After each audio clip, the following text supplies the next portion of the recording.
Alright, so we had a customer drop his vehicle off. It's '07 or '08 Dodge 3/4 ton, 5.9 diesel. They complained of driving poorly. It had a bunch of low voltage codes in it, and it shows on the dash that the battery's not charging. Now they've already replaced the alternator on it, and just from first glance, the battery terminals they look pretty rough. They've got screws in the battery terminals trying to tighten them up. The actual clamp itself is already tightened up, but it's not tight on the post. So we're going to address that issue. But the next thing we're going to want to look at is our cable going from our positive battery on the driver's side to the positive battery post on the passenger side. A lot of the times when I have these types of issues with diesels, that cable, a lot of the times it's going to be the issue. Bad connection, or the Fords, they were bad about getting corrosion all the way across them, soaking up the acid out of the battery. So your cable is going to go across from your passenger battery. It's going to go up in this area all the way over to your driver battery over there. So we'll get into that. We'll get the voltmeter out, and we're going to ohm that out and check resistance and make sure it's got good resistance. If not, we'll have to look into it further. And I'll get y'all some closer shots on the post and the connectors here in just a minute. Alright, so we're back. We're going to check for continuity on our cable. But what you want to do is go ahead and unhook both your positive leads on your batteries. And we're going to hook our multimeter up. One lead is going to go to the passenger side positive lead. And then the other lead is going to go to the driver's side positive lead. Now this is just a cheap, I think it's like 20 bucks multimeter, but I've got 4 or 5 of them. As you can see, they're rough and abused, but they're great just to have thrown in your vehicle or your four-wheeler, anywhere you think you may end up needing one. I mean, they're awesome. Anyways, we're gonna get to it. We're gonna turn this to ohms, and we're gonna look see how many ohms we get.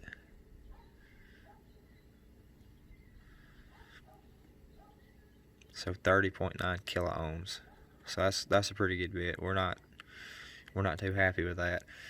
Now let's move this cable over here. The jumper cable is actually bolted to this lead, battery cable lead. So we're going to move our clamp to the cable itself. Let's see what we get. Keep my light here from glaring. So 0 to 0.1 ohms. So we're happy with that. That's gonna be a really good sign, because that means your cable doesn't have any resistance in it, which means your cable is gonna be good. But what it does show is that the connection where the cable bolts up to that battery lead over there is gonna be bad.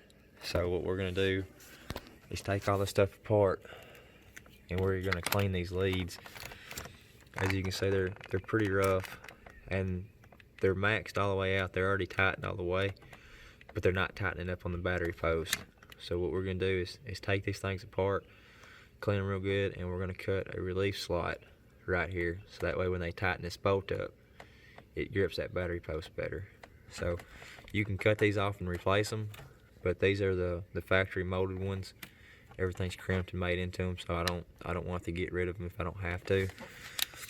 But you can see back here on the back one, you can see the screw they've got in there to take up some of the space. So we're going to see if we can't get rid of that and get it back looking a little bit better, as well as clean all this stuff up. You can see where they've beat on it. And this one, actually, we're probably going to have to replace this one, because it's missing right there. We'll get it all off. We'll get it off and look at it, check it out, and get back with you.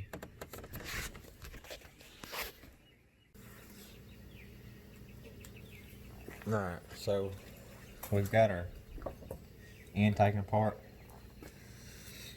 This is our bolt that was going through it. So as you can see, it's pretty corroded up, pretty nasty looking. So we're going to put this on the wire wheel, clean it up, get it nice and pretty.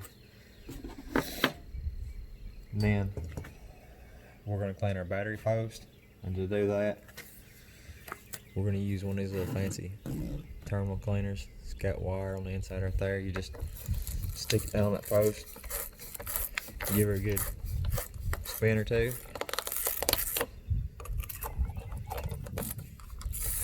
Pull her off, and you've got a nice pretty clean post. And these things will actually come apart, and you can use this end to clean up inside this part of it. Just like that, same concept. Spin it a few times, good to go. Now, our end on our battery cable is pretty rough right there. So we're going to take a flat file, clean this up. As I said before, these are actually split right through here. So we're going to take and make a relief cut in here to give it some more room to let it close up a little bit more when you tighten it up. That way it'll get a nice, good, tight connection on this post, and we'll be good to go. So I'll get that cleaned up and we'll get back to it.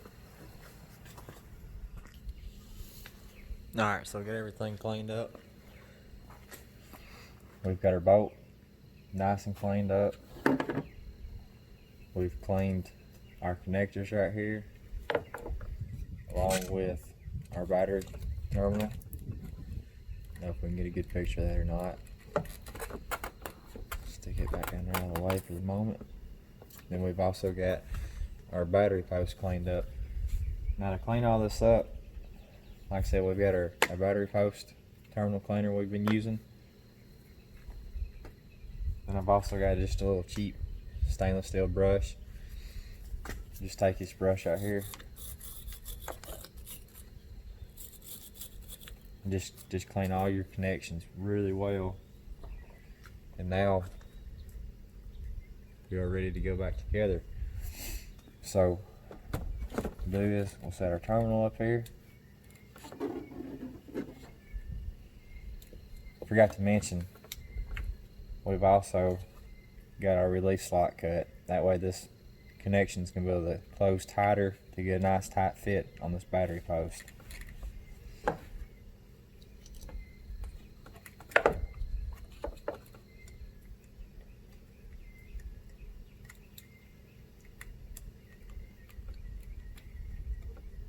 So you just put your bolt back in there. Gonna set this end nut right here. Then we're gonna go ahead and put this down on the battery and tighten this up to get it tight on the battery. Then we'll take this end nut off and slide our two connectors right here back on there and tighten it up. And then this one will be done. And we'll just repeat the same process on all the other posts until we've got them all nice and cleaned up. So once we get that done, we'll be back to check it out. Alright, so we're back. We've got our battery terminals cleaned up. Get that one cleaned up, everything put back together.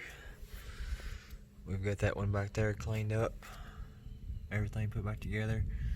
We've got our little relief slots cut in them so we can get them nice and snug up on the battery post. So now we're going to check our continuity again. Move that to ohms. And there we go. 0 ohms or 0.1 ohms. So I'm happy with that. Said the alligator clip is on the actual terminal itself, so we don't have to worry about checking our wire now since we're only getting 0.1 at the most. And it's bouncing back and forth, 0 to 0.1. So I'm pretty excited about that. So now we'll put this back together and see if we get a good charge on it. And we'll have to go get us a negative terminal for our battery post over there since that one is ruined. But other than that, we'll get her put back together, see what she does, and we'll get back to you. Alright, so if y'all can bear with me for a minute, I'm going to try to get this key in here and crank this thing up if it'll crank without shaking this camera too much. My bad, y'all. It's late. God almighty, it's late. So anyways, the customer complaint beforehand, the truck didn't drive well, stuck in limp mode.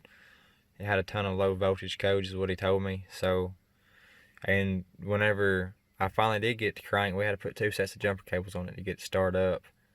The voltmeter over in the gauge cluster, it would never. It was up between 8 and 10ish.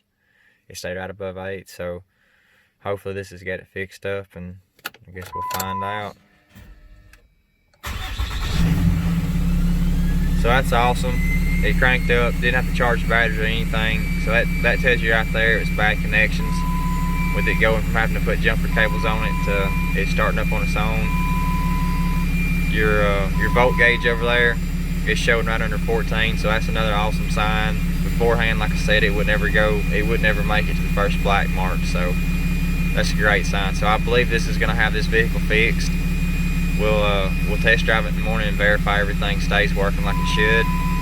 But hopefully this will help some of y'all out. And if it did, or if you enjoyed this video, I'd really appreciate it if you hit that like button. Subscribe to my channel. I'm working on getting some more videos up and getting a little bit better at explaining this stuff. It's kind of hard getting used to talking to a dang phone. I'll put it that way. But anyways, hope this helped y'all out. Y'all have a good night.